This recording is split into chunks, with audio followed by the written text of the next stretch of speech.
Welcome everyone to another episode of Retro Wrestling Reviews. Fredo Esparza here, and this week we look back at Mid-South Wrestling's February 18th, 1982 show.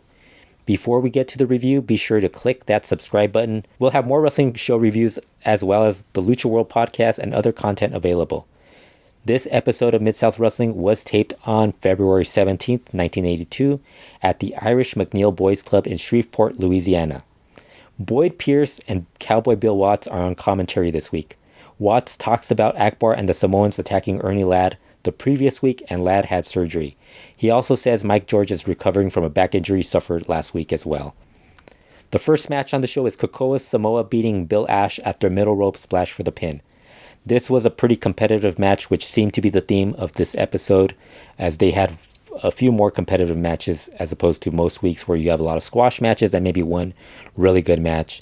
They had more of a better mix of matches that were a little more competitive.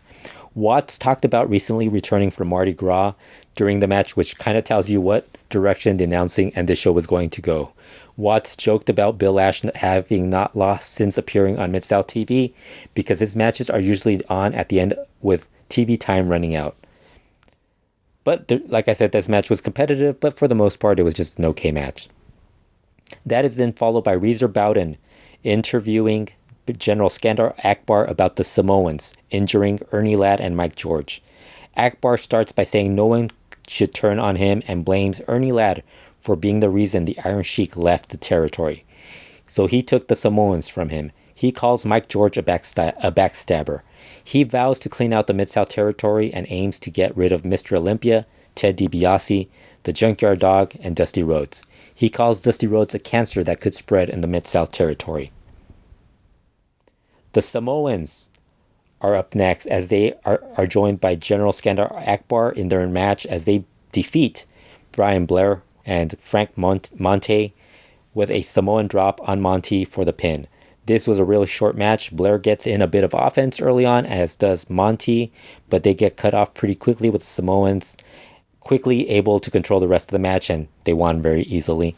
The next match after that was Ted DiBiase beating Larry Higgins with a Figure Four Leglock. Another short match. DiBiase had a cool spot where he gets Higgins in an arm lock takedown and quickly transitions into a fireman's carry. I thought this was a really cool spot. But again, this was another short match. Really, there's a really interesting mix of a couple of short matches and a couple of competitive matches. But for the most part, even the competitive matches were pretty short on this show. Really, I think the only thing that went really long was the tag match that is coming up. After that, we have Bob Roop beating Rick Ferrara with a shoulder breaker for the pin. Yet another short match. Mostly mat wrestling from Bob Roop, but it seemed to be the time Watts decided to give shout-outs to all the TV affiliates, which that seemed to be the big focus, which kind of tells you what the direction that match really had. Didn't seem to have a lot of interest from Bill Watts. That was then followed by the tag team match that I said was really the highlight of this episode. Mr. Olympia and the Junkyard Dog beat Bob Sweetan and the Grappler after JYD pinned Sweetan after a power slam. This was a good tag match. Mr. Olympia and the Grappler had a good exchange early on. JYD threw his opponents around when he was in the match. The Grappler tried to remove Mr. Olympia's mask, and that seemed to fire up Mr. Olympia. Crowd was really into this match. Late in the match, all four men get in the ring and brawl. JYD knocked Sweetan out of the ring. Mr. Olympia got the Grappler in a sleeper, but Sweetan made the save. Sweetan comes in and he gets caught in a sleeper as well by Mr. Olympia, but he's able to escape rather quickly. The Grappler is shown loading up his boot and places it on the middle rope so Sweetan can toss Mr. Olympia into it, but Sweetan gets thrown into the boot instead of Mr. Olympia. Mr. Olympia then tags in JYD and he headbutts the Grappler out of the ring and then power slams Sweetan for the pin. Like I said, this was a good match, a good TV match. For the most part, I think that's one of the things you should really focus in on early 1980s TV matches is it being a TV match, whether it's a good or bad TV match, instead of something that's like a match of the year candidate. For the most part, there wasn't a lot of that kind of airing on television. Although, I mean, honestly, there were actually some matches where you could actually make the argument that they were good enough to be considered match of the years, but nothing at the level like what we get nowadays, or even like years later in the 80s when they would give more TV time for matches.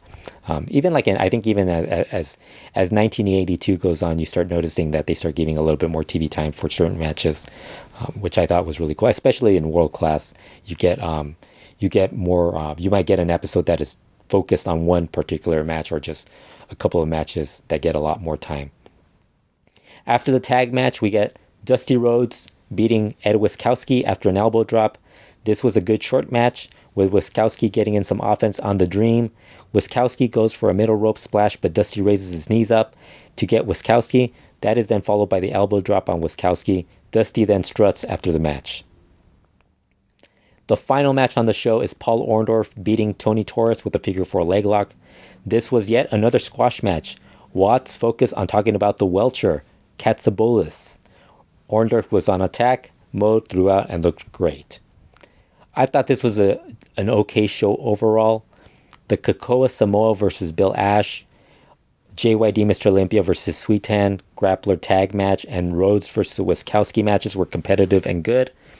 The Samoans gave their opponents a lot of offense, but it didn't feel like they were ever in danger to lose, and it was kept relatively short. The other matches were squash matches. One of the things I really enjoy watching during this time period is watching a young Paul Orndorff. I think he could have been a star in any era of wrestling. The guy just looks like he was made to be a wrestler. I don't really know if there was ever any thoughts of him being considered a world champion, but he just had an impressive look, and the guy could work as well. He just looked like I said, he looked like a star, and his skill level was excellent. Watts on commentary was a little rough on this episode, with him naming all the TV affiliates and then going back to his ongoing story about the Welcher.